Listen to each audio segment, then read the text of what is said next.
ভাই আপনাদের কাছে যে এখানে দেখা যাচ্ছে যে অনেক বড়ই আছে, হ্যাঁ এই বড়ই গুলো কোন জেলা থেকে আনা এগুলা? এটা গাজীপুর কাপাসিয়া থানা। আচ্ছা, এইটা কি আপনার কি টক বড়ই না মিষ্টি হ্যাঁ বড়ই? টক টক মিষ্টি। টক মিষ্টি না? হ্যাঁ এই বড়ইটা আছে বাজারে কত করে বিক্রি হচ্ছে?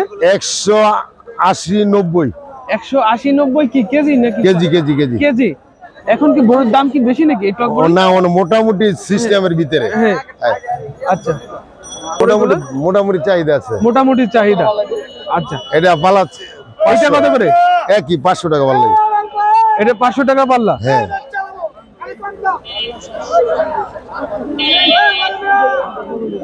কেমন আছেন? ভালো। আপনার নামটা কি? মোহাম্মদ আয়ুব।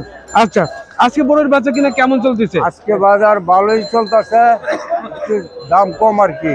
বড়ির দাম এখন কম। আচ্ছা, আপনার কাছে যে এই যে বড়ই যেগুলো আছে এগুলো কি সব কি টক বড়ই? টক বড়ই। হ্যাঁ জি। টক বড়ই। এগুলো কোন জায়গা থেকে আনা এগুলা? গাজীপুর থেকে। গাজীপুর থেকে। আজকে বাজারে কেজি কত করে বিক্রি হচ্ছে এটা? এটা বিক্রি হইতেছে 50 টাকা। 50 টাকা কেজি। জি। আচ্ছা, আর এই যে পাশে এটা? এটা বিক্রি হইতেছে 25 টাকা 30 টাকা। 25 টাকা 30 টাকা। জি। এখন চাহিদা কিরকম আছে বড়ের?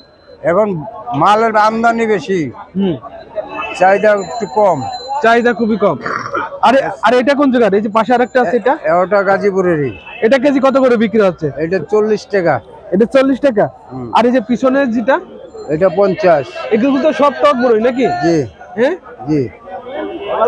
বেশি। এখন টক বড়ই চাহিদা বেশি। এই যে পাশে দেখা যাচ্ছে আরেকটা বড়ই আছে, এটা এটা কোন জায়গা থেকে আনা এটা? এটা গাজীপুরের বড়ই। এটা কত করে বিক্রি হচ্ছে এটা? এটা 80 টাকা। 80 টাকা। আর ওই পাশেরটা? ওটা 80 টাকা। দুটাই 80 টাকা করে নাকি? জি। ভাই আপনার নামটা কি? আমার নাম দুলাল। আচ্ছা,